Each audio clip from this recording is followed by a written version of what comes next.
रिक्त का स्थान का नाप कितना है? शून्य।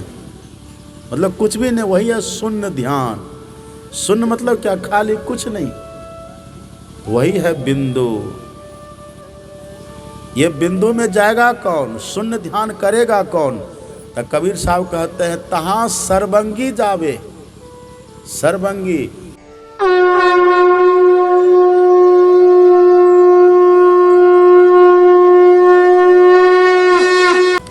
हमारे सदगुरु महाराज कहते थे संतमत के सत्संगी को नमूना बन करके रहना चाहिए। नमूना, नमूना किसको कहते हैं जानते हैं? नमूना किसको कहते हैं? आप देखिएगा,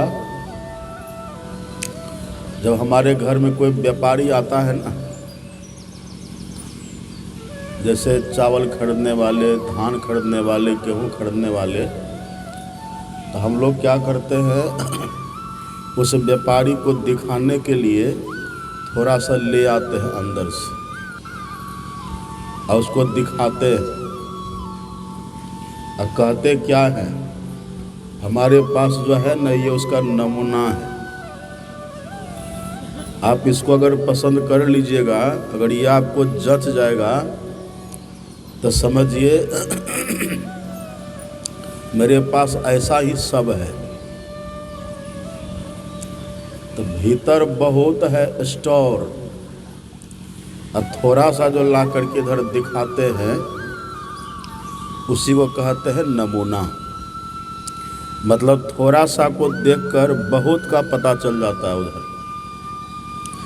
अथवा हम ऐसा कहते हैं ये थोड़ा सा जैसा है ना, भीतर में सब वैसा ही है, उसी को नमूना कहते हैं।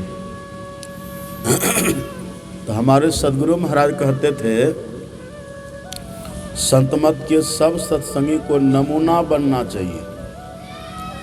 नमूना का मतलब, यदि एक सत्संगी को कोई देख ले तो देखने वाले सोच ले कि जब ये इतना अच्छा है, इनकी रहनी गहनी इतनी अच्छी है, इनका बोली विचार इतना अच्छा है, इनका आवभाव इतना अच्छा है, तो इनके और जो होंगे वो कितने अच्छे होंगे। यही है नमूना। जब हनुमान जी गए थे ना लंका, और सीता माँ के पास जब हनुमान जी पहली बार गए तो बहुत छोटे से बन करके गए थे, और सीता ने जैसे देखा तो सीता को थोड़ा निराशा हुई। सीता कहती है कि तुम जो राम के पास से चल करके यहाँ आए हो मेरा पता लगाने के लिए, और तुम जो कहते हो कि भगवान के पास बहुत सी बंदरों की सेना है, तो क्या सब बंदर तुम्हारे जैसा है? इतना छोटे तुम हो, क्या सब बंदर तुम्हारे जैसा है? मतलब सीता को निराशा हुई कि छोटा सा बंदर, और रावण तो बंदर को पकड़ पकड़ के खाता है। अब जानते हैं ना, जब रावण को ब्रह्मा जी ने दर्शन दिया शंकर भगवान ने दर्शन दिया था, तो ब्रह्मा जी ने कहा मांगो वरदान, जो तुम्हारी इच्छा हो वरदान मांगने की मांग लो।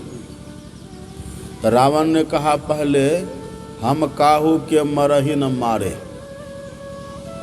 मतलब हम किसी के मारे मरे ही नहीं। अब किसी में तो सब आ गया ना, जमराज भी आ गया। ब्रह्मा जी ने कहा ये वरदान कैसे होगा, यहाँ तो जो जन्म लिया उसको मरना ही पड़ेगा ना, और जम सबको मारता है। ब्रह्मा जी ने कहा ये वरदान नहीं होगा, हम काहू के मरहि न मारे, ऐसा वरदान नहीं होता है। शरीर सबका सब दिन नहीं रहता है, और आत्मा कभी मरती है नहीं। हम लोग तो आत्मा है ना, हम लोग जीवात्मा है, तो जीवात्मा कभी मरती तो है नहीं, और शरीर चाहे कैसा भी हो रहता नहीं है, चाहे कितना भी बढ़िया से बढ़िया हो, कितना भी ठोस हो, कितना भी मजबूत हो, शरीर सब दिन नहीं रहता। ब्रह्मा जी ने कहा ये वरदान नहीं होगा। और आप पढ़िएगा ना रामायण को या अन्य ग्रंथों का आप पढ़ेंगे, आपको आश्चर्य होगा कैसा कैसा शरीर पहले होता था। अभी तो हम लोग रास्ते चलते हैं कांटा चुभ जाता है। कांटा भी कहाँ चुभता है? जो शरीर का सबसे कड़ा भाग होता है। सबसे कड़ा भाग कौन है शरीर का? तलवा। ये तलवा का चमड़ा कितना मोटा होता है? तलवा का चमड़ा बड़ा मोटा होता है। अभी तो हम लोग रास्ते चलते रहते हैं और तलवा में कांटा चुभ जाता है। जो देह का सबसे मोटा भाग है, जो देह का सबसे कड़ा भाग है तलवा, वहाँ कांटा चुभ जाता है। लेकिन अपने देश में ऐसे ऐसे लोग हुए हैं जिसके देह में भाला भोंकते थे ना, तब भाला की नोक भी टेढ़ी पड़ जाती थी। सोचिए कौन थे वो? उनका नाम जानते कोई? जिनकी देह में भाला भोंकते थे तो भाला उनके देह में चुभती नहीं थी, भाला की नोक ही टेढ़ी पड़ जाती थी। कौन थे वो? हाँ, कुंभकर्ण। दशरथ जी महाराज नहीं पढ़े रामायण में? शूल कुलिस अस अंगवनी हारे, अते रतिनाथ सुमन सर मारे। शूल कुलिस, शूल मतलब ये भाला, शूल नुकीला भाला। जब भाला भोंकते थे दशरथ जी के देह में तो भाला की नोक टेढ़ी पड़ जाती थी। हम लोग के तलवा में तो कांटा चुभता है और दशरथ जी के देह में भाला नहीं घुसता था। पढ़ के बड़ा आश्चर्य लगता है। अब वज्र का जब प्रहार होता था उनकी देह पर तो वज्र भी छिटक जाता था। ये कैसा उनका शरीर रहा होगा। फिर वो दशरथ जी रहे मर गए। ब्रह्मा जी कहते कि रावण शरीर कैसा भी हो सब दिन नहीं रहता है, आज न कल मरता है। इसलिए तुम ये जो कहते हो ना हम काहू के मर ही न मारे, ये वरदान ठीक नहीं है। दूसरा कुछ मांगो। तब रावण ने कहा था बानर मनुज जात दुई बारे। ठीक है हम मरेंगे बस, और कुछ नहीं, केवल दो को छोड़ करके किन्हीं का हाथ हम न मरे। बानर मनुज जात दुई बारे। अब न तो बंदर मनुष्य, ये दो को छोड़ दीजिए, अब बाकी किसी का हाथ से हम न मरे। ऐसा वरदान क्यों मांगा था? इसलिए ऐसा वरदान मांगा था क्योंकि रावण रोज बंदर पकड़ पकड़ के खाता था। उसका आहार ही था बंदर। अब मनुष्य भी जहाँ था मिले उसको पकड़ के चबा के खा जाए। जो व्यक्ति भैंसा खा सकता वो मनुष्य को नहीं खाएगा? जो भैंसा को सीधे चबा जाता था वो मनुष्य को क्या मानेगा? तो सीता जी ने कहा कि रावण तो बंदर का भोजन ही करता है, अब तुम इतने छोटे हो तो क्या तुम नमूना हो? राम के दल में जितने बंदर है तुम उसका नमूना हो? हनुमान जी ने कहा हाँ माता मैं नमूना हूं। इतना छोटा? तब हनुमान जी ने कहा कि माता मैं जिनका दूत हूं ना, और जिनकी कृपा से आपके पास आया हूं, यदि उनकी कृपा हो जाए तो सांप ही गरुड़ को खा जाए। यदि उनकी कृपा हो जाए तो चूहा ही बिल्ली को खा जाए। यदि उनकी कृपा हो जाए ना तो सियार ही सिंह को मार दे। ये कोई बड़ी बात नहीं है। एक वो गाते हैं ना, मुख होई बाचाल पंगु चढ़े गिरिवर गहना। यदि पंगु भी कोई व्यक्ति है ना, लूला लंगड़ा भी है, और यदि ईश्वर की कृपा हो जाए, राम की कृपा हो जाए, तो लंगड़ा भी हिमालय की चढ़ाई चढ़ सकता है। कोई बड़ी बात है ये। और यदि राम की कृपा हो जाए तो जो गूंगा है ना, मूक प्राणी, वह भी बाचाल बहुत बोलने वाला हो सकता है।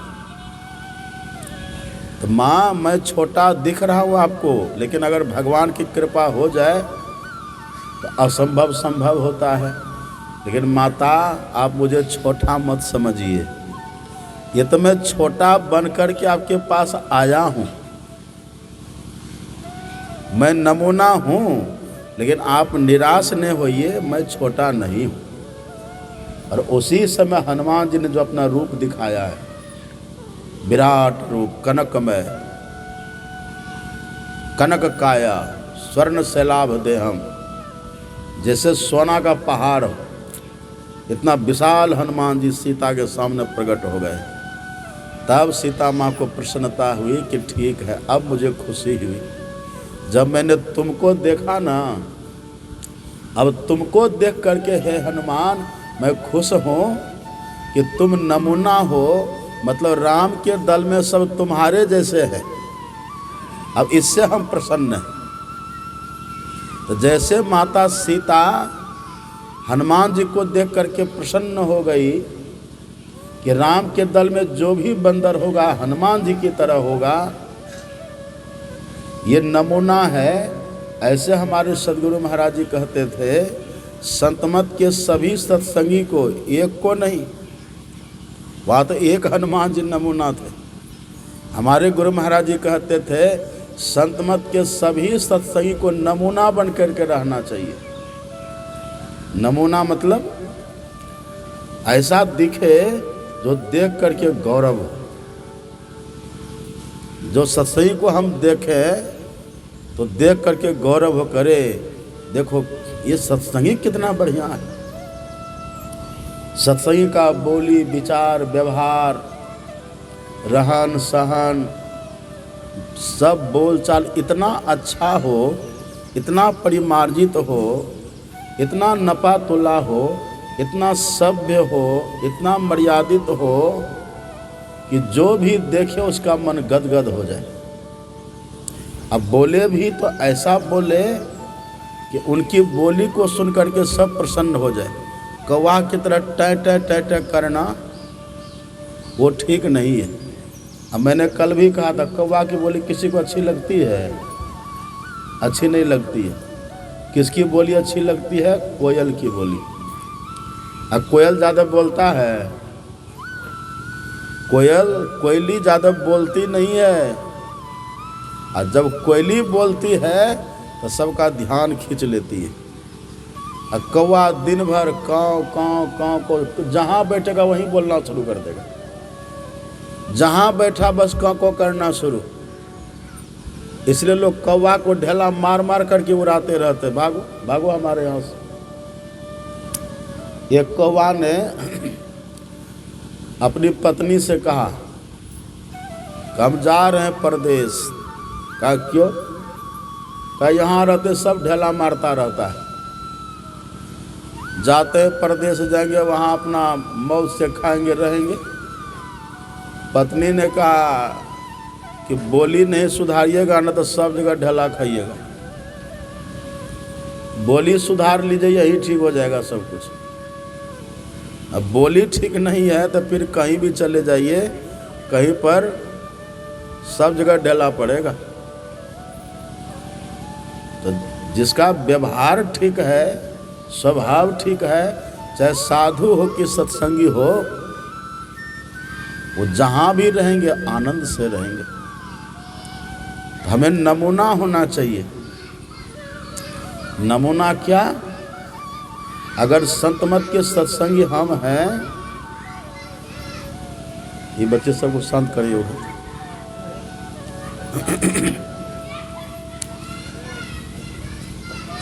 अगर सत्संगी संत मत के हम हैं तो सबसे पहली बात याद रखिएगा, जैसे ध्यान का समय हो जाए सब काम को छोड़ करके पहले ध्यान पर बैठ जाइए। अब बहाना मत बनाइए, क्या करेंगे, ये काम है वो काम है। देखिए ऋषि का वचन है ये, ऋषि वचन अपने, हम लोग तो वैदिक सनातन धर्मावलंबी है ना, अपने यहाँ ऋषियों का वचन है, संतों का वचन है।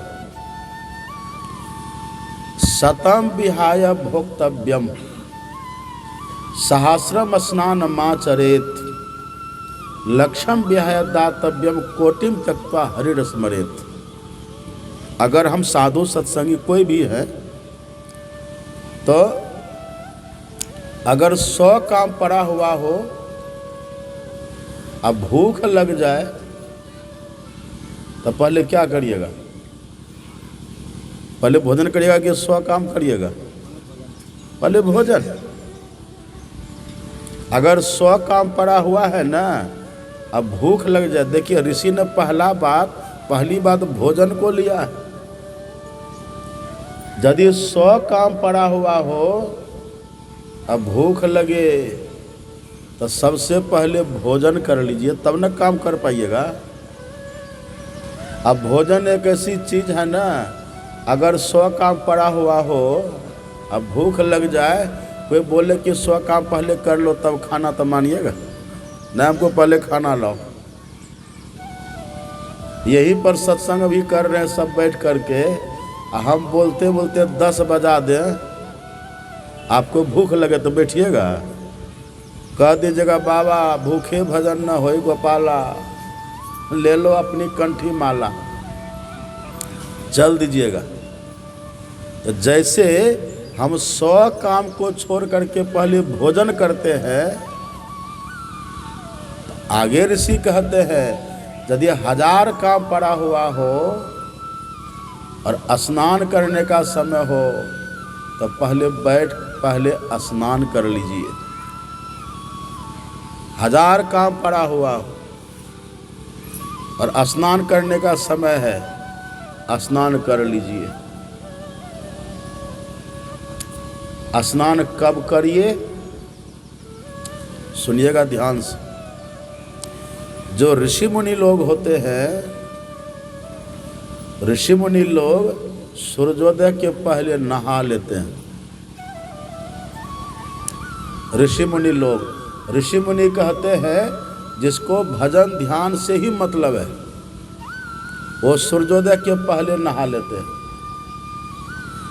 ये शुभ माना गया है ज्यादा। सूर्योदय के पहले नहा लिए, अपना ध्यान कर लिए, फिर स्तुति प्रार्थना किए, जो करना है करे। और गृहस्थाश्रम में भी यदि सूर्योदय के पहले आप नहाते हैं तो उत्तम बात है।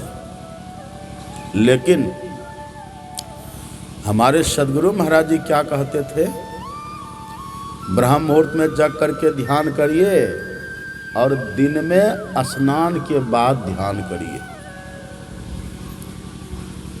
ऐसा क्यों कहा गुरु महाराज जी ने? क्योंकि हम लोग घर में रहते ना, आप लोग घर में रहते, सुबह जगिएगा तो काम धंधा में लगिएगा, घर में गाय है, भैंस है, खेत खलिहान है, बाल बच्चे है, सबकी देख रेख, सबका परवरिश करना है कि नहीं? आप भोरे भोर उस काम में लग जाते हैं। और अब तो पता नहीं, लेकिन पहले के समय जो भैंस रखते थे ना, तो भैंस को भिनसर में जाते थे चराने के लिए, जानते हैं ना आप लोग? अभी जाते हैं चराने? अब नहीं जाते हैं, जाते हैं ना? पहले की परंपरा थी ये, जो भैंस रखते थे, और घर घर में भैंस होती थी पहले, तो भिनसर में जाते थे भैंस चराने के लिए। तो हमारे गुरु महाराज जब देहात में जाते थे, प्रवचन करते थे, सदगुरु महाराज जी कहते थे, तुम कहो कि भैंस चराएंगे कि ध्यान करेंगे? ब्रह्म मुहूर्त में तुम कहो कि हम ब्रह्म मुहूर्त में भिनसर में भैंस चराएंगे कि ध्यान करेंगे। तब गुरु महाराज कहते थे नहीं, भैंस चराने के पहले उठो, अब बैठ करके ध्यान कर लो और तब भैंस चराने जाओ। देखिए कितना बढ़िया से समझाते थे। हमारे सदगुरु महाराज अंग्रेजी भी जानते थे, फर्राटा, बंगला भी फर्राटा बोलते थे, और संस्कृत तो जानते ही थे, कई भाषा। हम तो कहते सदगुरु महाराज जी सर्वज्ञ थे। फिर भी जब प्रवचन करते थे और गांव देहात में जाते थे, बिल्कुल ठेठ भाषा जानबूझ करके, ताकि लोग समझ जाए। लेकिन हम लोग कैसे हैं, हम लोग सोचते अगर अंग्रेजी नहीं बोलेंगे तो कोई वैल्यू नहीं देगा। सोचते हैं ना, अगर अंग्रेजी का दो चार शब्द नहीं बोलेंगे तो वैल्यू नहीं देगा। इसलिए कम पढ़े लिखे लोग भी बीच बीच में अंग्रेजी बोल जाते हैं, अंग्रेजी बोलते हैं। जब अंग्रेजी बोलते तो लगता है कि हाँ हम भी, ठीक है, अच्छी बात है, भाषा सीखनी चाहिए, लेकिन दिखावा के लिए नहीं। सत्संग में ये हो कि हम जो कुछ बोल रहे हैं श्रोता उसको समझ ले बढ़िया से, बस। यदि हमारी बात को श्रोता समझ लिया ढंग से तो श्रोता समझ लिए। अब भले कुछ लोग कहे कि ठेठ महात्मा ये है वो है, जो कहे, फिर गुरु महाराज जी खुश हो जाएंगे। ये जो बात कहा लोगों को समझा दिया, समझ गए। ऐसा होना चाहिए। हमारे गुरु महाराज जी देखते कहते थे, तुम कहो कि भैंस चरावेंगे कि ध्यान करेंगे। तब भिनसर में अर्थात ब्रह्म मुहूर्त में भैंस चराने जाने के पहले जगो, अब पहले जग करके थोड़ी देर ध्यान कर लो और तब भैंस चराने के लिए जाओ। अब भैंस चराने जाओ तो किसी की फसल मत चराना, नहीं तो सब ध्यान उसी में खत्म हो जाएगा। पर है प्रवचन में पहले लोग करते थे ना, जब भैंस चराने जाते थे ना भिनसर में, और देखता था बढ़िया बढ़िया खेत में है, घास है, फसल है, तो उसी में भैंस को घुसा देते थे। वो देखने थोड़े आता है इस समय। लेकिन हमारे गुरु महाराज कहते थे ऐसा काम मत करना, ध्यान कर लो। जब भैंस खोल के चराने के लिए जाओ तो दूसरे की फसल मत चराना, नहीं तो सब ध्यान उसी में खत्म हो जाएगा। कैसे करते थे? तो भिनसर में ध्यान करना ही चाहिए। अब फिर कहते थे दिन में जब स्नान करिएगा, भिनसर में तो भैंस चराने के लिए गए, झाड़ू पोछा घर में दिए, चौका चुल्ही किए, गोबर गोत किए, नहाने का समय नहीं मिलता है, तो गुरु महाराज कहते थे दोपहर में 12 बजे के पहले नहा लीजिए कम से कम, और नहा करके उस समय बैठ करके ध्यान करिए। नहाइए, लेकिन भले आप भोरे नहीं नहाए तो कोई बात नहीं है, भिनसर में नहीं नहाए कोई बात नहीं है, लेकिन दिन में जो भोजन करते हैं ना, भोजन करने के पहले नहाइए और नहा के बैठ के ध्यान करिए। और उस समय यदि 1000 काम पड़ा हुआ हो तो 1000 काम को करना छोड़ करके पहले बैठ करके ध्यान करिए। नहाइए, नहा करके पहले नहा लीजिए। आप कहेंगे कि बाबा यदि भूख लग जाए तब, 1000 काम भी पड़ा हुआ हो, इधर भूख भी लगे तब, तो भोजन भी मत करिए, उस समय भोजन भी छोड़ दीजिए, पहले नहा लीजिए। और नहा करके, नहाइएगा तभी ना मन शुद्ध, शरीर शुद्ध होगा। और नहाने से माथा ठंडा होता है और तब ध्यान करने में मन लगता है। अब देखिए तीसरी बात कहते ऋषि, लक्ष्यम विहाय दातव्यम। यदि लाख काम पड़ा हुआ हो और उस समय कोई भिखारी आ जाए तब क्या करिएगा? लाखों काम को छोड़ दीजिए, अब पहले जो आपके पास है कुछ न कुछ भिखारी को दे दीजिए। जो है मतलब दान का भाव रखिए। और अंतिम में कह दिया कोटिम त्यक्त्वा हरिरस मरेत। अगर करोड़ों काम पड़ा हुआ है और ध्यान करने का समय हो गया तो करोड़ों काम को छोड़िए, पहले बैठ करके ध्यान करिए। यदि ऐसा आप करते हैं तो आप नमूना हैं।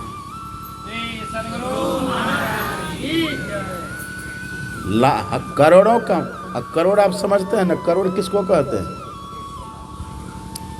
हाँ देखिए करोड़ का दायरा कितना बड़ा है। 100 लाख का 1 करोड़ होता है। यहाँ कहते हैं करोड़ों करोड़ों। इसी सब बात को तुलसीदास जी ने समेट के कह दिया। अब उसी बात को हमारे सदगुरु महाराज जी पकड़ लिए। क्या कहे तुलसीदास? देह धरे कर यही फल भाई, अब भजिए राम। आगे क्या है? भजिए राम सब काम बिहाई। अब सब का मतलब क्या हुआ? जहां सब ही हो गया तो कुछ बचा? वेद के वहां तो कहते करोड़ काम, करोड़ों काम छोड़ करके। और तुलसीदास जी ने सीधा लिख दिया भजिए राम सब काम बिहाई। चाहे कोई भी काम क्यों नहीं हो, जैसे ध्यान करने का समय हो सबको छोड़िए और सबको छोड़ के पहले बैठ के ध्यान कर लीजिए। ऐसा यदि आप करेंगे, ऐसा यदि आप करने लग जाइएगा तो भले थोड़े दिन तक आपको लगेगा उकरू जैसा, थोड़े दिन तक कष्ट तो होगा, लेकिन जब आदत बन जाएगी ना तब क्या होगा? एक दिन देखिए क्या हुआ। एक दिन एक मौलवी साहब थे, उनकी कहानी है, सुनिएगा ध्यान से। मौलवी साहब जो थे ना, अब देखते हैं ना मुसलमान में मौलवी को रोज एकदम समय से नमाज पढ़ेगा। तो वो जो मौलवी जी थे वो अन्य मौलवियों की तरह नहीं थे। वो एकदम समय से रात में भी जग करके वो नमाज पढ़ते थे। उनका एकदम रूटीन था, रूल्स बन गया था उनका। इतना बजे जग करके नमाज पढ़ना ही है। अब देखिए हुआ क्या, एक दिन वो समय से नहीं जगे, नमाज छूट गया। आदत पहले बन गई थी ना, अब आदत जो बनी थी, एक दिन जो नमाज उनका पढ़ना छूट गया, इतना भीतर से दुखी हुआ। और सूर्योदय के पहले पढ़ना था। इतना भीतर से दुखी हुआ कि मेरा नमाज आज छूट गया। इतना प्रायश्चित किया वो। नमाज पढ़ने से जितना पाप खत्म होता है उससे कई गुना ज़्यादा पाप खत्म हो गया प्रायश्चित करने से। देखिए यदि ध्यान करने की आदत हमारी बन जाएगी, तब यदि एक समय कभी ध्यान छूटेगा तब देखिएगा आपको जीना हराम लगेगा। समझ रहे हैं मेरी बात? अगर ध्यान करते करते ध्यान की आदत लग जाए समयानुकूल करने से, तब यदि ध्यान छूटेगा ना एक बार भी, फिर कितना पश्चाताप होगा आप देखिएगा। वो जो नवाजी था ना, तो वो नवाजी जब देखा कि सूर्य उग गया है, अब बड़ा उनको पश्चाताप हुआ, तो अगले दिन फिर उनका नमाज, दूसरे बार उनका फिर नमाज पढ़ने का समय जब हुआ तो उसको शैतान आकर के जगाया। शैतान समझते हैं? उन लोगों में शैतान होता है, जैसे हमारे यहाँ होता है ना जाम जमराज देवी देवता, ऐसा उनके यहाँ भी होता होगा शैतान, कुछ ऐसा। शैतान मतलब खतरनाक ऐसा। तो वो शैतान आके जगाया, जो कि शैतान चाहता है कि भले कोई शुभ काम न करे, पवित्र काम न करे, ऐसा काम करे कि उसको जहन्नुम मिले, लेकिन उसको शैतान आके जगा दिया। फिर जगह नमाज पढ़ा तो कहा शैतान क्यों जगाया? तब कहा कि यदि आज ये फिर नहीं जगता, एक दिन नहीं जगा, नमाज नहीं पढ़ा, इतना पश्चाताप किया ये कि कितने दिन नमाज पढ़ने से जो पाप छीन होता उतना पाप वैसे छीन हो गया इसका। तो शैतान को तो घाटा न लग गया, इसलिए शैतान उसको जगा दिया कि जग जो नमाजे पढ़ लो, सोया हुआ मत रहो। और अपने यहाँ भी है, जागे ना पिछले पहर, करे न गुरु मत जाप, अब मुँह फारे सोवत रहे ताकू लागे पाप। अगर ब्रह्म मुहूर्त में कोई नहीं जगे और सोए रहे तो उनको पाप लगता है, लेकिन जब आप ब्रह्म मुहूर्त में जगने के अभ्यासी आदती हो जाइएगा, ध्यान करने का अभ्यासी हो जाइएगा, और तब यदि कभी नींद आपकी किसी कारण से नहीं टूटेगी, उस दिन आप देख लीजिएगा आपका जीना हराम हो जाएगा। है ये क्या हो गया? भीतर से ग्लानि होगी, भीतर से दुख होगा, आप भीतर से पश्चाताप करिएगा, भीतर से झुर्रिएगा। उस समय एक ऐसे का हवा चलेगी, एक ऐसा कुछ प्रवृत्ति बन जाएगी कि तब फिर आप एकदम जगने लग जाइएगा। एक सत्संगी कह रहे थे कि बाबा हम जगते हैं, रोज समय से जगते हैं, और कभी काल जब नहीं जगते हैं ना, तब ब्रह्म मुहूर्त में अचानक कुछ ऐसा हो जाता है कि हम चौंक करके जग जाते हैं। ऐसा अचानक कुछ हो जाता है, या तो उधर कहीं कुछ भट से गिर जाता है, जोर की आवाज़ हो जाती है, और जब जग करके देखते तो कुछ नहीं रहता है, और जब घड़ी देखते हैं तो 3 बज गया होता है। फिर हम बैठ करके ध्यान करते हैं। हे प्रकृति ऐसा साथ देने लग जाएगी, प्रकृति साथ देती है, ऐसी वृत्ति बन जाती है। एक दिन तो ऐसा हुआ, वही हमने कभी पढ़ा था जब बचपन में थे, तो पढ़े थे मोहम्मद साहब के लिए पढ़े थे कि वो नमाज पढ़ने के लिए सूर्योदय हो गया तो बहुत पश्चाताप कर रहे थे, सूर्य उग गया, अब कैसे नमाज पढ़ेंगे। तो खुदा के तरफ से कुछ ऐसा हुआ, उसको नमाज पढ़ाने के लिए सूर्य फिर से डूब गया। देखिए अभ्यासी जो होते हैं, जैसे आप पढ़े ना अर्जुन के लिए महाभारत में, अर्जुन ने संकल्प किया था कि आज सूर्यास्त के पहले यदि हम जयद्रथ का वध नहीं करेंगे तो चिता रचा करके हम मर जाएंगे। पढ़े महाभारत में, ये बात तो सब जानते हैं ना। अर्जुन ने संकल्प किया था आज यदि सूर्य डूबने के पहले हम जयद्रथ था अर्जुन का, ये दुर्योधन का बहनोई था जयद्रथ, और जयद्रथ ने अभिमन्यु का वध किया था। 7 महारथी मिले थे, उसमें सबसे ज़्यादा क्रूरता क्या था? जयद्रथ। और देखिए कैसे गिर जाएगी जयद्रथ। तो जयद्रथ सबसे ज़्यादा क्रूरता किया था। अर्जुन को जब पता चला था, अर्जुन ने कहा कि जिस जयद्रथ ने मेरे पुत्र के साथ इतनी बड़ी क्रूरता की है, आज यदि सूर्यास्त के पहले उसको हम नहीं मार देंगे, अगर नहीं मार सके तो हम अपने से चिता रच करके जल करके मर जाएंगे। अब भगवान के सामने संकल्प कर लिया। अब लड़ते लड़ते और दुर्योधन ने सब सेना को कह दिया आज जो भी हो, बस अर्जुन जयद्रथ के पास पहुंचे नहीं, इतना काम करो। सबको उसको रोकने में लगा दिया, अर्जुन को रोको, ये जयद्रथ के पास जा न सके, और जयद्रथ को बहुत दूर उधर भेज दिया, कुरुक्षेत्र के मैदान में बहुत दूर, और सब सेना को अर्जुन को रोकने में लगा दिया। भोरे उठा, जैसे शंख बजा, अर्जुन ताबड़तोड़ युद्ध करना शुरू कर दिया। लेकिन युद्ध करते करते करते करते करते शाम हो गई, जयद्रथ के पास पहुंच ही नहीं सके।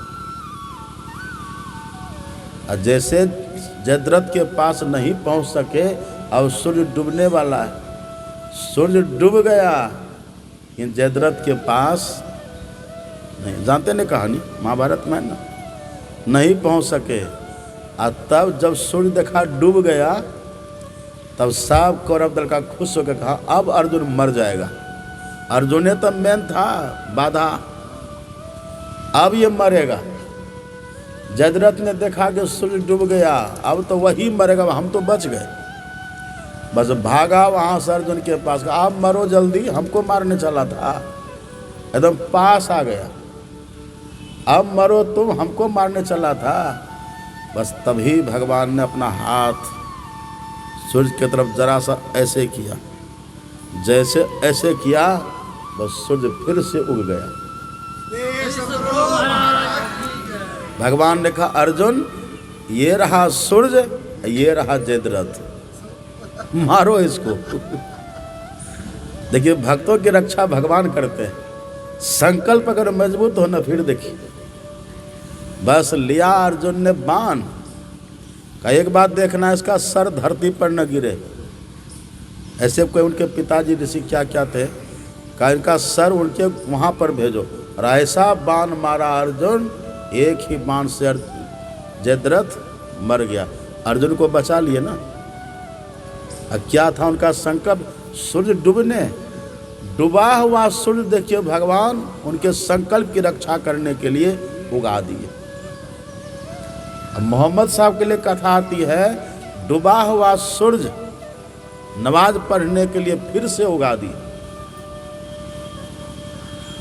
या ऐसा है कि उगा हुआ सूर्य को फिर से डुबा दिए। ये सब अगर हमारा संकल्प मजबूत हो, समय सबको ध्यान करना, करोड़ों काम को छोड़ करके, सब काम को छोड़ करके अगर ध्यान करने की प्रवृत्ति हमारी बन जाएगी समय से, फिर आप देखिएगा यदि कभी ध्यान छूटेगा तो भोजन नहीं सुहाएगा।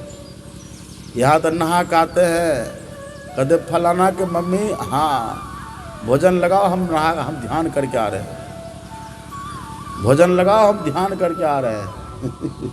वो ध्यान करेगा कि भोजन का चिंतन करेगा, कहिए क्या करेंगे?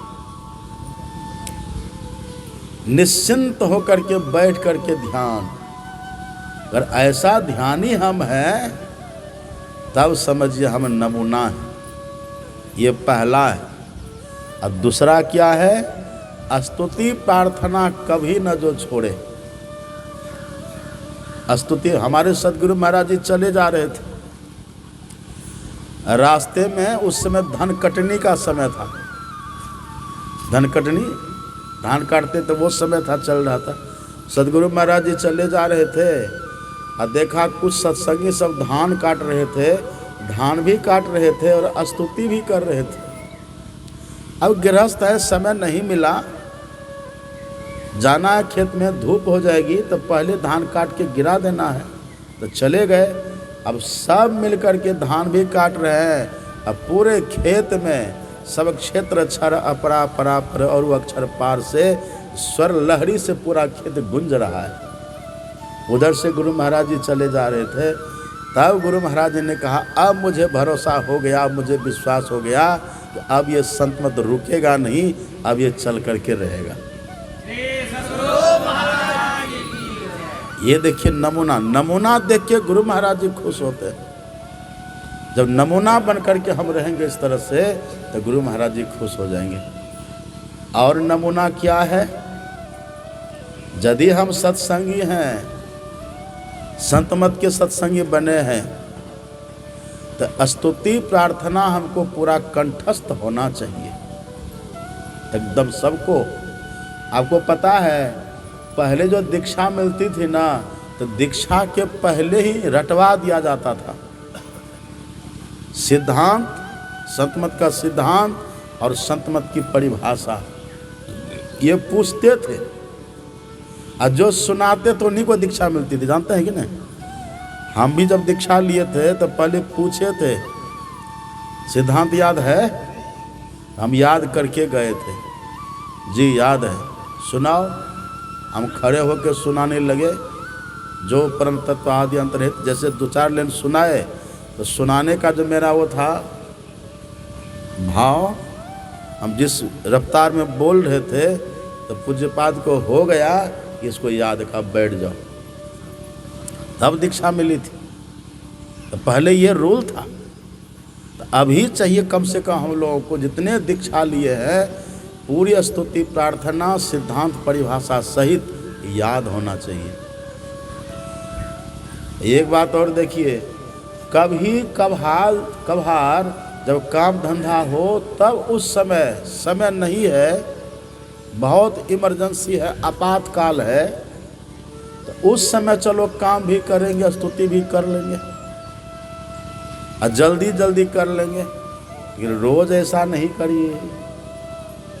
रोज तो समय से घर में सब मिल करके बैठिए एक जगह, प्रातः काल जगिए, नहा जो भी करना हो ध्यान वान करके ब्रह्म मुहूर्त में शौच आदि से निवृत्त हो जाइए और एक जगह सब घर के सदस्य बैठिए घर में। हम लोग पहले देखे थे, जब हम लोग छोटे थे घर में थे, हमारे दादाजी गुरु महाराज जी से 1965 में ही दीक्षा लिए थे।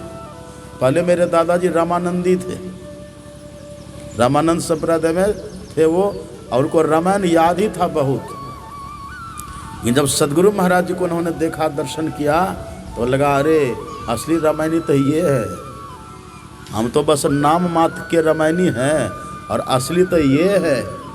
इनके प्रवचन के पहले रामायण का पाठ होता है और उसकी व्याख्या करते हैं और सटीक व्याख्या करते हैं, असली रामायणी तो ये। तब मेरे दादाजी फिर 1965 में ही सदगुरु महाराज जी से दीक्षा ले लिए थे। और जब हम लोग छोटे थे ना, छोटे थे घर में थे, तो दादाजी का नियम था, पहले बैठ के ध्यान करते थे अपना शाम में। हम लोग कहते थे जाओ पढ़ो, लेकिन थोड़ी देर ध्यान करके तब पढ़ना स्टार्ट करना। पढ़ते थे। और तब गाँव घर में बिजली नहीं हुआ करती थी ना, बिजली तो अब आई है। लैंप हम लोग जलाते थे, डिबिया जलाते थे और वही जला के बैठ के पढ़ते थे।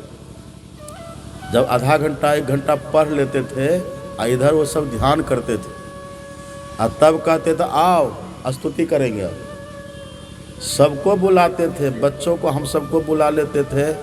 उधर जो घर की मेरी माँ सब थी, चाची थी, दादी, जो भी सब होते थे, सबको बुलाते थे। और सबको बुला के एक साथ सुबह शाम डेली स्तुति हमारे घर में होती थी।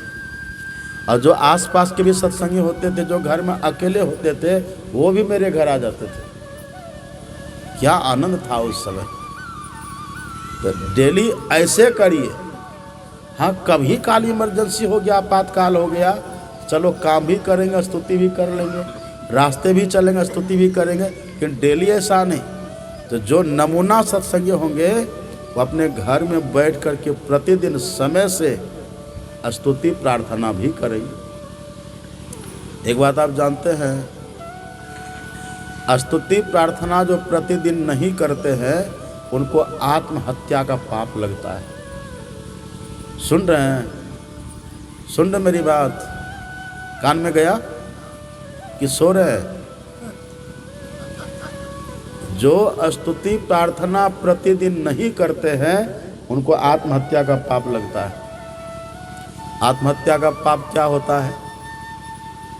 जैसे अपने से कोई फांसी लगा लिया,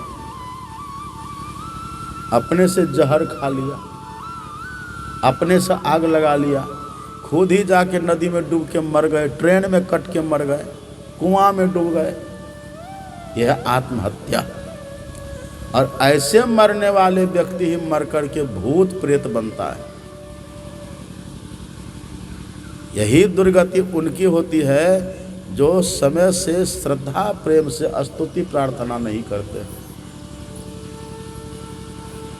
और भी आप पढ़िएगा, जीवनी गुरु महाराज की है पुस्तक, यहाँ पर खरीद लीजिएगा। सब संत महर्षि में ही चरित्र चिंतन खरीदिएगा। परम संत बाबा देवी साहब ने सदगुरु महाराज जी से कहा था कि लाला जहां कम से कम 7 सत्संगी हो, वहां एक सत्संग मंदिर हो जाना चाहिए और सबको बैठ करके उस मंदिर में स्तुति विनती ध्यान करना चाहिए। जानते हैं ये बात? जानते हैं बात? परम संत बाबा देवी साहब ने गुरु महाराज जी से बात कही थी, उनकी जीवनी में लिखा हुआ है, उस पुस्तक में आप पढ़िएगा। गुरु महाराज ये बात बोलते थे, जहां 7 सत्संगी कम से कम हो जाए, अब 7 ही बोलते थे बाबा साहब, न तो 6 बोलते थे, न तो 8 बोलते थे, 7 बोलते थे। क्या उनकी मौज रही होगी? जब कम से कम 7 सत्संगी हो जाए, एक सत्संग मंदिर बना करके छोटा सा भी, वहाँ सबको बैठ करके मिल करके स्तुति विनती करनी चाहिए। अब चले जाइए कुप्पा घाट, अभी भी देखिए पूरे मायागंज के सत्संग में रोज सुबह आते हैं, आके सब वहाँ कुप्पा घाट में स्तुति विनती करते हैं। ये देखिए आश्रम यहाँ कितना अच्छा बन गया। ये थोड़ा सा वैमनस्यता, थोड़ी सी आपसी कटुता के कारण ये कब से रुका हुआ है। अगर इसकी ढलाई हो गई होती अभी, तो कहिए सब आकर के यहाँ करते कि नहीं। असली सत्संगी यदि होते तो यहाँ के, अच्छा काम का कभी अंत होता है? काम का अंत होगा? जब तक जिंदगी रहेगी फुर्सत न होगी काम से, अब कुछ तो समय निकालो, प्रेम कर लो भगवान से।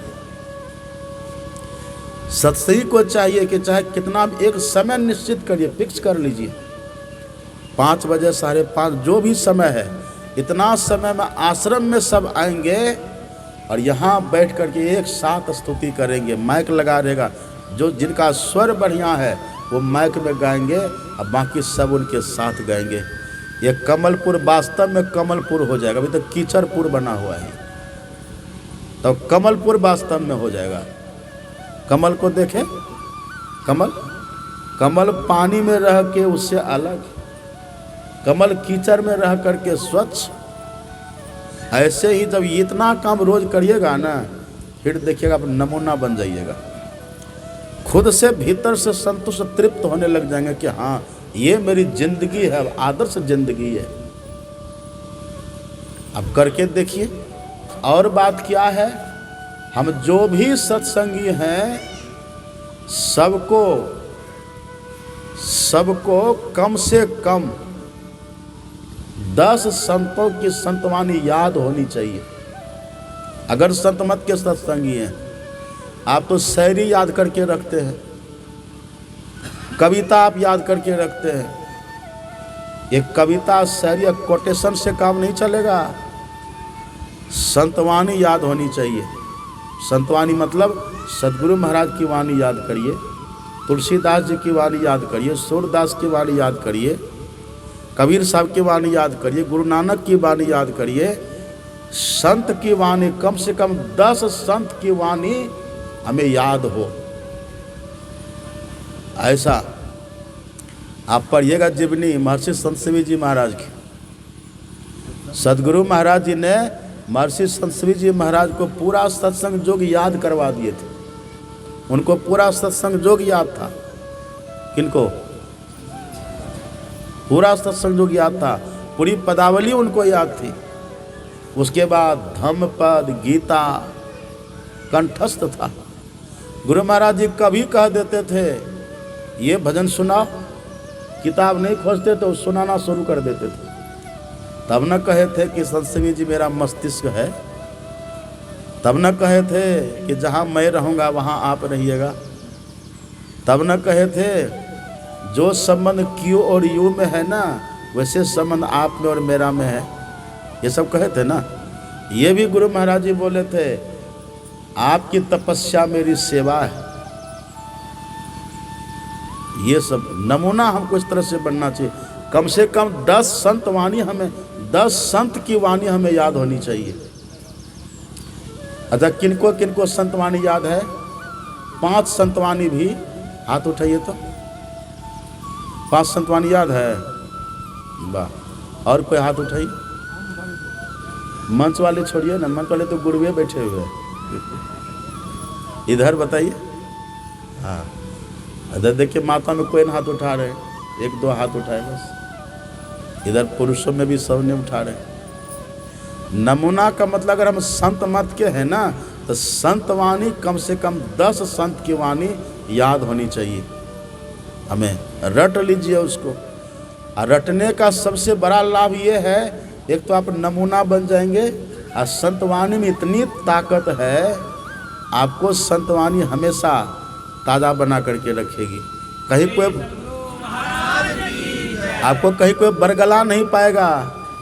संतवाणी आपको सहारा देगी। हमारे सदगुरु महाराज जी कहते थे, संतवाणी क्या है? संतों का आधा दर्शन है। और संतवाणी जब याद करके रखिएगा ना, फिर आपको कोई बरगला नहीं पाएगा। मतलब आपको कोई सिखा पढ़ा करके संत मत से हटा नहीं पाएगा। तब संतवाणी प्रमाण है ना आपके पास। अरे आप ये बात हमको कह रहे हैं, ये संतवाणी में कहीं लिखा हुआ है जो आप बात कह रहे हैं? अब मिलेगा हमको तो 10 संत की वाणी याद है, ये जो कह रहे थे कहीं मिलता नहीं है, झूठ बोल रहा है। आप बच जाइएगा। संतवाणी में बहुत ताकत है। तो हम सब जो सत्संगी हैं, हम लोगों को संतवाणी याद होनी चाहिए। आप पढ़िए गुरु महाराज की जीवनी। हमारे सदगुरु महाराज जी कहते थे कि यदि आप सब सत्संगी मेरे सत्संग जो को नहीं पढ़िएगा और नहीं समझिएगा और वैसा नहीं आचरण करिएगा, तो संतमत में एक दिन अंधकार छा जाएगा। अभी देखते ना प्रवचन में लोग क्या सब बोलते हैं।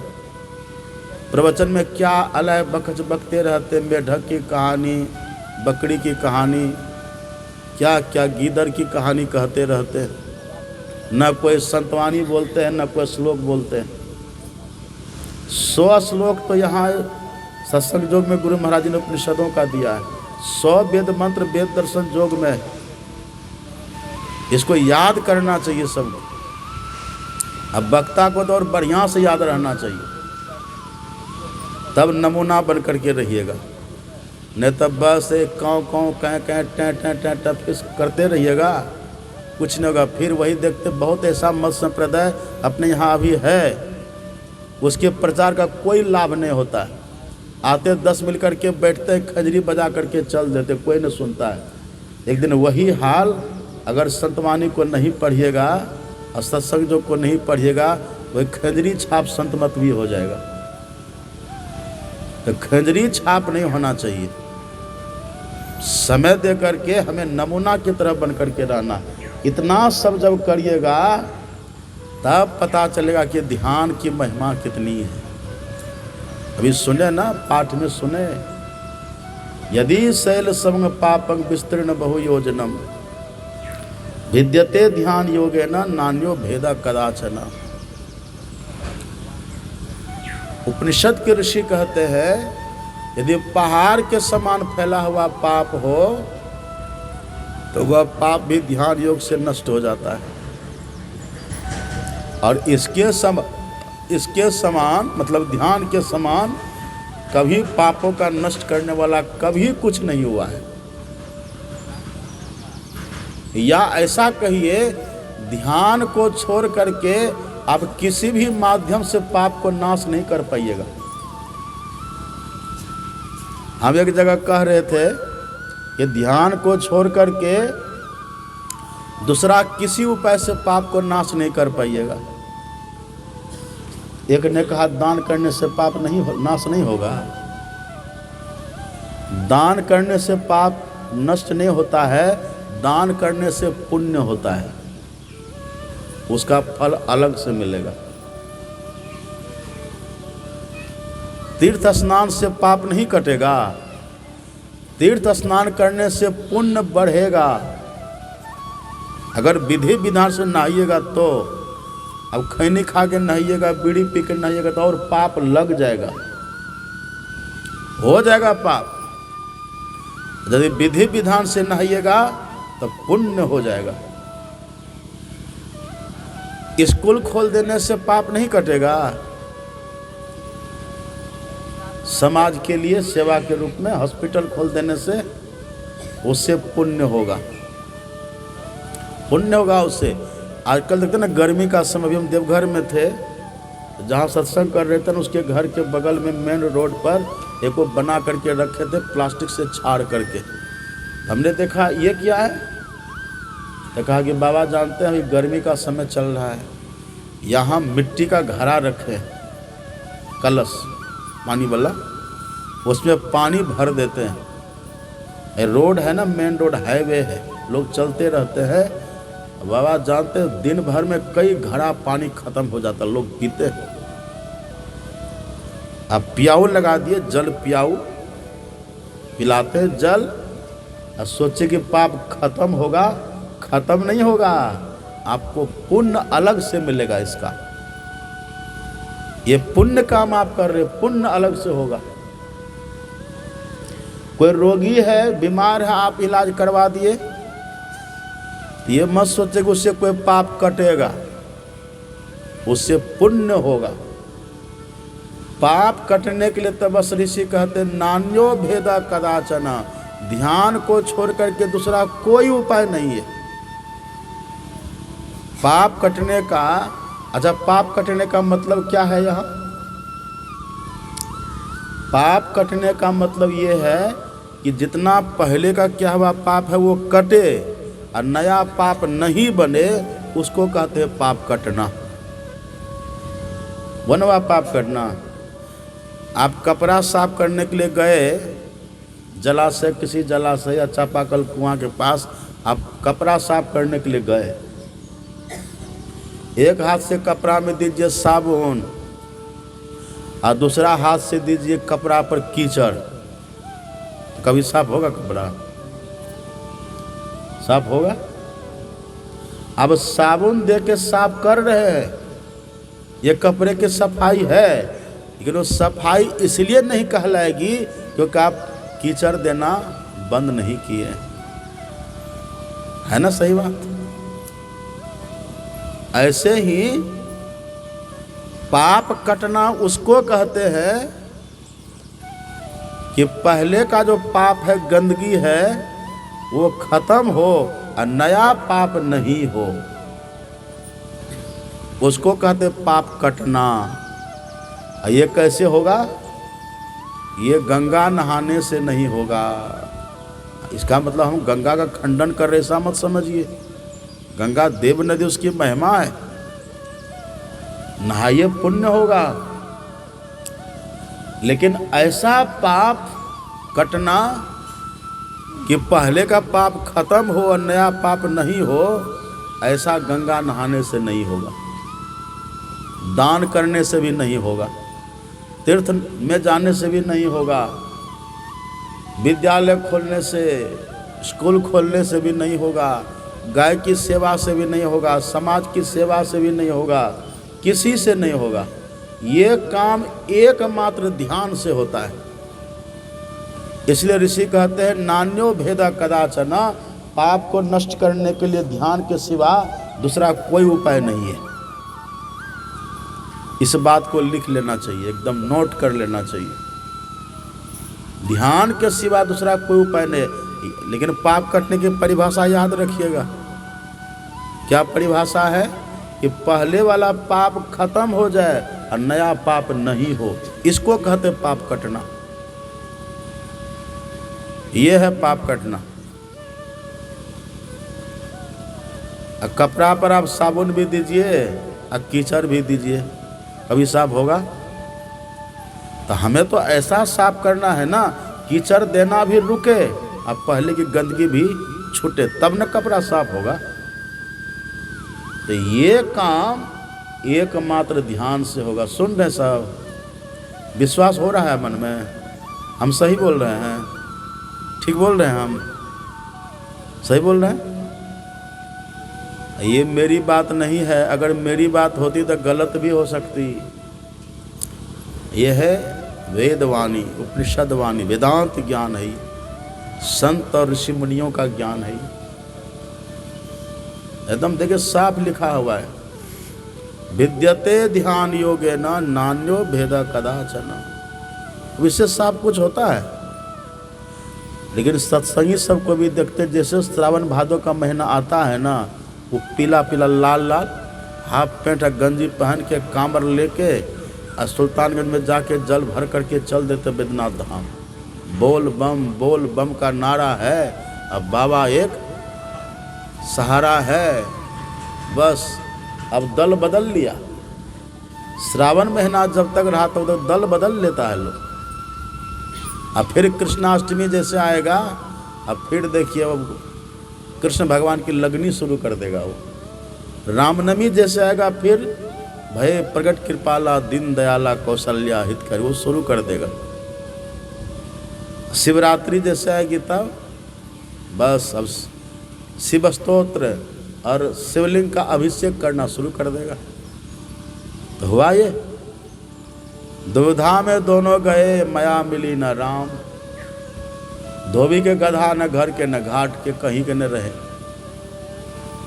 ये दृढ़ विश्वास जिनको भीतर में, अब देखिए महिमा बैद्यनाथ धाम की नहीं है सो बात नहीं है उसकी भी महिमा है।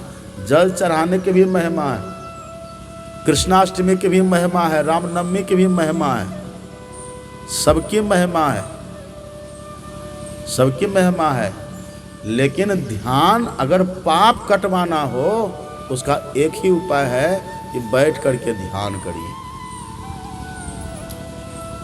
है ना सही बात। भिद्यते ध्यान योगेन नान्यो भेद कदाचन, दूसरा कोई उपाय नहीं है। राम भगवान ने कहा कि यदि मेरे सामने कोई आ जाए ना उसका भी पाप नाश होता है, लेकिन एक लिमिटेशन है।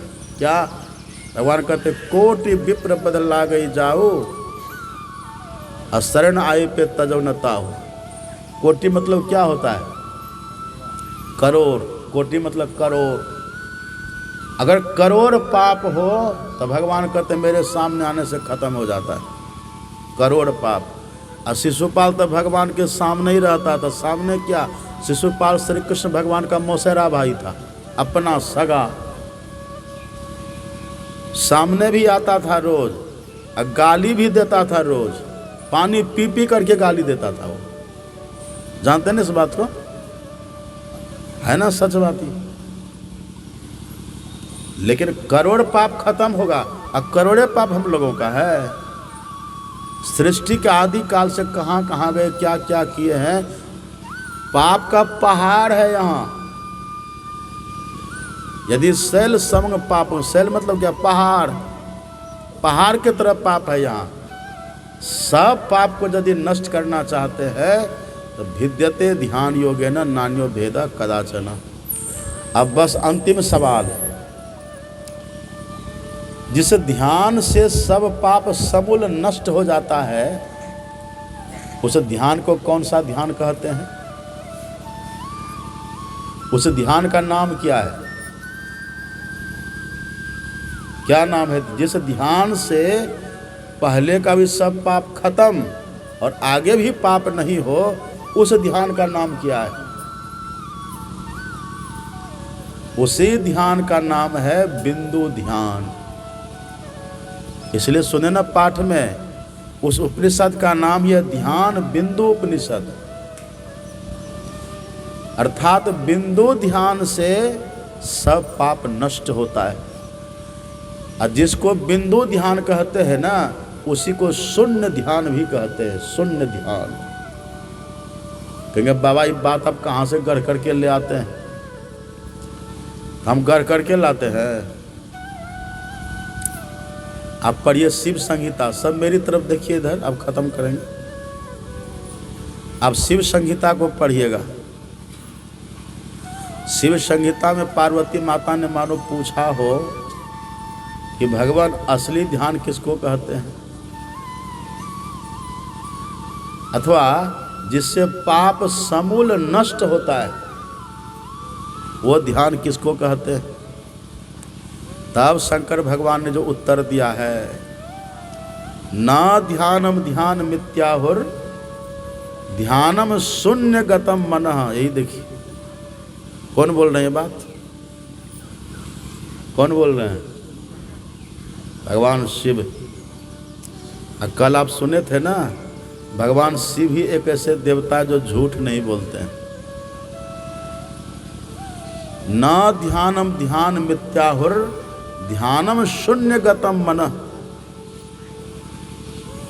तस्य ध्यान प्रसादेन सौख्यम मोक्षम न संशय। उसी ध्यान से सभी पापों से और सभी कर्मों से मोक्ष मिल जाता है, इसमें कोई संशय नहीं है। अब पार्वती माता ने भगवान शंकर से फिर पूछा कि भगवान, आप जिसको शून्य ध्यान कहते हैं उसका कोई दूसरा भी नाम है? हाँ देवी, क्या नाम है? तब भगवान ने कहा, यह करोति सदा ध्यानम आज्ञा पद्मस्य गोपीतम पूर्व जन्म कृतं कर्म विनश्यत विरोधतः। हे देवी, जो व्यक्ति सदा एकांत में बैठ कर के आज्ञा चक्र का ध्यान करता है उसका सब क्या कड़या पाप और भविष्य में जो वर्तमान है, जो भविष्य में होने वाला सब पाप समूल नष्ट हो जाता है। वहां कहते हैं शून्य ध्यान, यहां कह दिया आज्ञा चक्र का ध्यान, एक के ध्यान है। आज्ञा चक्र का ध्यान कहिए, शून्य ध्यान कहिए या बिंदु ध्यान कहिए, एक ही बात है। यही शून्य ध्यान यदि कोई करे, पलटू दास जी कहते हैं शून्य ध्यान सबके मन माना। जो शून्य ध्यान करते उसका मन मान जाता है। एक बात आप जानते हैं, पाप व्यक्ति पहले मन से करता है, तन से तो बाद में होता है। करता है कि नहीं? पहले मन से न पाप होता है। किसी भी कर्म का बीज पहले मन में होता है। हम पहले कोई पाप मन से करते हैं और तब फिर तन से करते हैं। तब पलटू दास जी कहते हैं यदि कोई शून्य ध्यान करे उसका मन मान जाएगा, मतलब उसके मन में पाप वृत्ति जगेगी ही नहीं, उनके मन में अशुभ वृत्ति जगेगी ही नहीं। और परिणाम क्या होगा? शून्य ध्यान सबके मन माना और तुम बैठो आत्म स्थान। तुम मतलब जीवात्मा अपने स्थान में चला जाएगा, जहाँ से निकला था ना जीव परमात्मा से, फिर परमात्मा के पास चला जाएगा। इसी बात को कबीर साहब कहते हैं, शून्य शहर में बास हमारा, शून्य शहर में बास हमारा, तहाँ सर्वंगी जावे साहेब कबीर सदा के संगी, साहेब कबीर सदा के संगी। आगे क्या है? शब्द महल ले आवे। ये बड़ा अद्भुत है। कबीर साहब कहते शून्य शहर में बास हमारा। शून्य शहर में कौन बसेगा? अच्छा, शून्य का अर्थ क्या होता है? शून्य का अर्थ होता है खाली। शून्य का अर्थ क्या होता है? खाली, रिक्त स्थान। शून्य मतलब रिक्त स्थान, खाली स्थान। खाली कहने का भाव क्या है? खाली कहने का, शून्य कहने का भाव है ऐसा स्थान जिसमें सामान तो हो ही नहीं, कोई वस्तु तो हो ही नहीं, और साथ साथ वस्तु अटने की जगह भी नहीं हो, मतलब जिसका परिमाण भी नहीं हो। बिना लंबाई चौड़ाई है परिमाण, जिसका परिमाण भी नहीं हो उसको कहते हैं शून्य, और उसी को न बिंदु कहते हैं।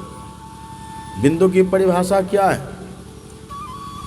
बिंदु की परिभाषा है परिमाण शून्य स्थान को बिंदु कहते हैं। मतलब स्थान हो, उसकी माप नहीं हो। आप इसको कैसे समझिएगा? इस बात को कैसे समझिएगा? स्थान हो पर परिमाण नहीं हो। हम आपको सुनाते हैं, देखिए इधर देखिए सब मेरी तरफ, ये देखिए माता जी कैसे बैठी। अच्छा छोड़िए अब इन लोगों का।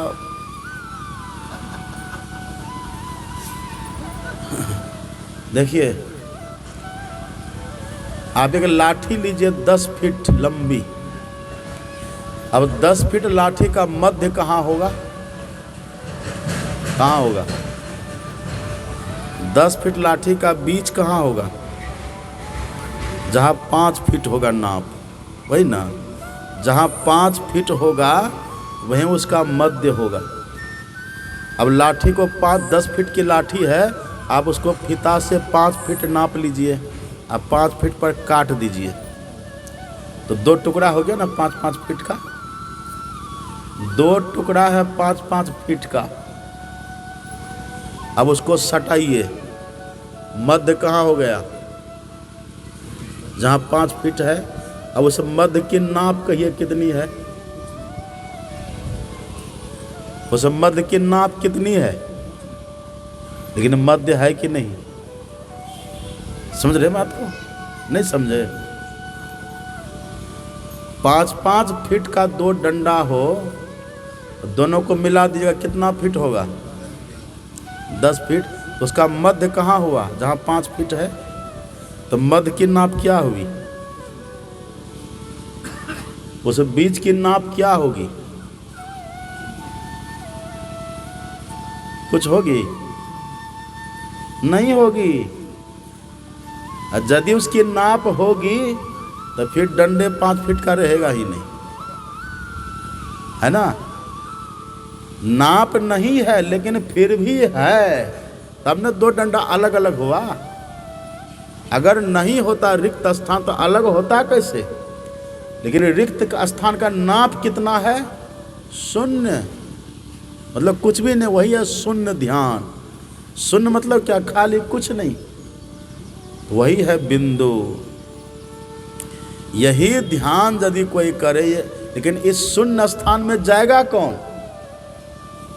ये बिंदु में जाएगा कौन? शून्य ध्यान करेगा कौन? तो कबीर साहब कहते हैं तहाँ सर्वंगी जावे। सर्वंगी, सर्वंगी किसको कहते हैं? कहते हैं गौ घर में सरंगी वाले घूमते रहते हैं, देखे? वो सरंगी बजाते फिरते गौ घर में घूमते रहते हैं। सर्वंगी, सरंगी सब ध्यान नहीं है। कबीर साहब कहते तहाँ सर्वंगी जावे। और सर्वंगी कहने का भाव देखिए, सरब अंगी। सर्वंगी मतलब सरब अंगी। सरब मतलब सभी, और अंगी मतलब उसमें जो चेतन की धार है। जैसे ये हाथ हमारा एक अंग है, हाथ है अंग, लेकिन हाथ ये अंग काम कब करता है? जब इसमें चेतन की धार है तब ना हाथ काम कर रहा है। ये मैक है ना, मैक, ये मैक काम कर रहा है कब तक? जब तक इसमें बिजली का करंट है, तभी तक ये मैक काम करेगा। अब वहाँ से स्विच ऑफ कर दीजिए तब मैक है, लेकिन ये बजेगा। अब वहाँ से हम स्विच ऑन नहीं करें और यहाँ कितनों कुछ भी करें तो क्या बज जाएगा ये? अब वहाँ से जैसे स्विच ऑन किए बस ये बजना शुरू हो जाएगा।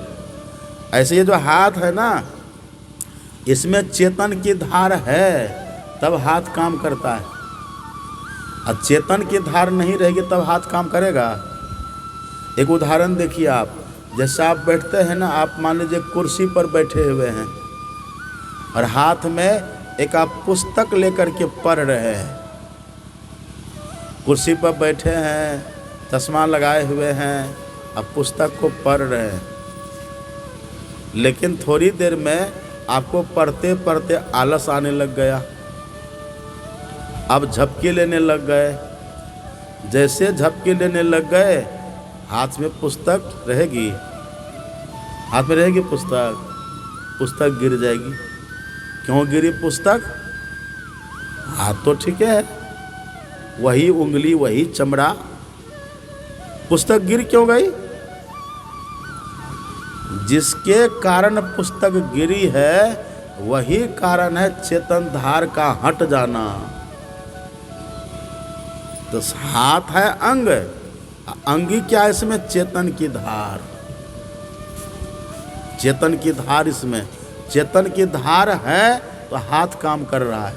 चेतन की धार नहीं रहेगी तो हाथ काम नहीं करेगा। लेकिन अब इसमें जो करंट है बिजली का, आपको है कि हम माइक नहीं बजने देंगे, हमको इससे करंट हटाना है। तो कैसे हटाइएगा करंट को? इसको तोड़िएगा, इसको फोड़िएगा, क्या करिएगा? कुछ मत करिए, जहां इसका स्विच है उसको ऑफ कर दीजिए बस। ऐसे ही परमात्मा ने स्विच लगा दिया है मानव तन में। जहां स्विच लगा हुआ है वहां जाकर के स्विच को ऑफ कर दीजिए बस। आंख काम नहीं करेगी, अंधा नहीं होइएगा। फिर जैसे स्विच ऑन, फिर आंख काम करना शुरू। हाथ काम नहीं करेगा स्विच ऑफ होते ही, पैर काम नहीं करेगा। अब काम नहीं करने का मतलब क्या हुआ? लूला नहीं हो जाइएगा, लंगड़ा नहीं हो जाइएगा। मतलब चेतन की धार इससे सिमट करके शून्य महल में चला जाएगा। वही है स्विच। जैसे वो स्विच ऑफ होगा ना, ऑफ होते ही नवों द्वारों से चेतन की धार सिमट जाती है और 10वां द्वार में उसी को शून्य महल कहते, शून्य शहर कहते हैं। चेतन की धार वहीं चली जाती है। कहाँ? जहाँ शून्य है, जहाँ स्थान है पर परिमाण नहीं है, वहाँ चेतन की धार सिमट जाएगी। और एक बात सुनिएगा, जहाँ चेतन की धार गई वहाँ परिमाण है ये नहीं है, तो वहाँ रहेगी, आगे निकल जाएगी। वहाँ से आगे निकलेगी। क्यों? क्योंकि वहाँ परिमाण है ये नहीं है, आगे निकल जाएगी। अब परिमाण जितना कम रहता है ना, जैसे आप एक पाइप ले लीजिए। अगर एक आपने पाइप लिया है 2 इंची का, उससे पानी बहाइए, उसी पाइप को आप दबा करके 1 इंची का कर दीजिएगा, तब पानी का देखिए फोर्स बढ़ जाएगा, आगे दूर तक चला जाएगा वो। और आधा इंची उसी को कर दीजिए, तब देखिए। तो सिमटाओं में ऊर्ध्व गति होती है, और सिमटा का शिखर है वही शून्य शहर, वही बिंदु जिसका परिमाण है ये नहीं है, स्थान मात्र है। वहाँ जैसे चेतन की धार हमारी जाएगी, ऊर्ध्व गति हो जाएगी। और ऊर्ध्व गति होते ही शब्द महल ले आवे। साहेब कबीर सदा के संगी शब्द महल ले आवे। वहीं पर शब्द मिल जाएगा। और शब्द जैसे पकड़े, शब्द कहियो जीव संशय नाही, साहब भयो तेरो संग, परमात्मा साथ हो जाएंगे। यही है साहब कबीर शून्य शहर में वास हमारा। यदि वहाँ वासा हो जाए, हमारे गुरु महाराज क्या कहते हैं? योग हृदय में वास ना, तन वास है तो क्या। इधर से वासा हटाइए, योग हृदय में ले जाइए। योग हृदय की या शून्य शहर की एक ही बात है। योग हृदय में वास ना, तन वास है तो क्या।